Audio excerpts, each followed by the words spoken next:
Hello, thanks for joining me on this journey. We're on the Essential Guide to CBD. We are on letter M, migraine and headache disorders. I don't know if you've ever had a migraine, but they are awful. I've had them, they're terrible. So I don't wish it on anyone. It's a terrible thing and it can be very debilitating for people. Migraine is a recurrent throbbing headache that typically affects one side of your head, and it's often accompanied by nausea and disturbed vision. It's true.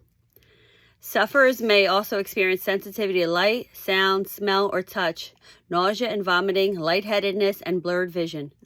About 12% of people experience migraines. It's more common in women than men. Migraine is also one of the conditions that neurologist Dr. Ethan Russo categorized as a clinical endocannabinoid deficiency disorder. So, we make our own we have our own endocannabinoid system. We produce our own cannabinoids. And so this is another disorder he is saying is an endocannabinoid deficiency. People who suffer from migraines are thought to have low levels of anandamide. He says, so normal sensations in the brain are magnified to the point of becoming painful when they would not be to a person free from the affliction. So anandamide is also the same cannabinoid we produce. If you're familiar with nursing a baby, or if you ever watch anyone nurse a baby, the baby could be crying and, was hungry, ready to eat, and the baby's crying, and then the baby latches on, and instantly it's palpable that the baby calms down and the mom calms down, and you can feel that. So that experience, that feeling of bliss that the baby gets and the mom gets, that's the mother producing anandamide. We naturally produce it, or like a runner's high, things like that. Anandamide is that kind of sensation. It's the blissful feeling. So, so this could be a deficiency of anandamide. It's amazing, so amazing. If a cannabinoid deficiency is at the root of the monster headaches, it makes sense that balancing the endocannabinoid system could be beneficial.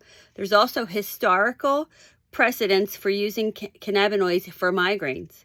Prominent physicians from the mid-1800s to the mid-1900s were prescribing cannabis oil tinctures to treat migraines. In the 1800s. Current research also supports medicinal marijuana for migraine prevention and pain relief.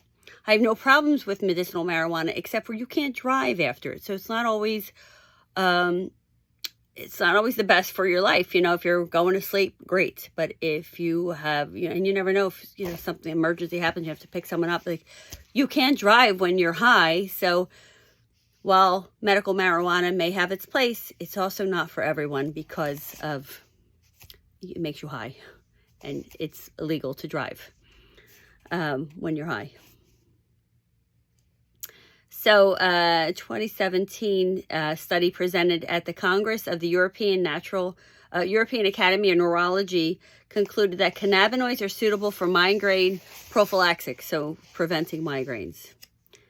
It goes on to describe some of the participants, but they all had a benefit. So, scientific evidence for CBD alone as a treatment for migraines is lacking, though it does appear to help with pain in general by increasing endocannabinoid levels in your brain and body. And I could speak to that personally. I've had them, and I've had that aura coming on, and I took CBD, and usually once the aura comes on, you get the light and everything, you're going to be down.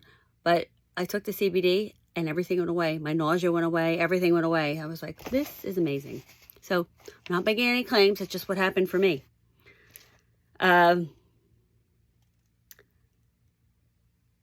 So there's another type, there's all kinds of cannabinoids, CBD, CBDA, CBG, there's all kinds of letters that you can get from this plant. Another one that may be helpful, especially for preventing nausea and vomiting, is CBDA. That specifically works on those receptors to help with the nausea and vomiting. So have that too. So this is amazing, isn't it? All this from this plant. So again, quality of the product matters because we can put anything in it. We could put motor oil in, we could put olive oil in, slap a label, it says CBD. It's not regulated. No one is checking it. But if you have tried CBD before, someone that tried CBD before and didn't have relief from it, I question the quality, and I question how long did they take it for, and did you take enough? So These are all things that matter. If you have any questions, I'd love to help you. If you need a recommendation, I can totally do that for you. Thanks for listening.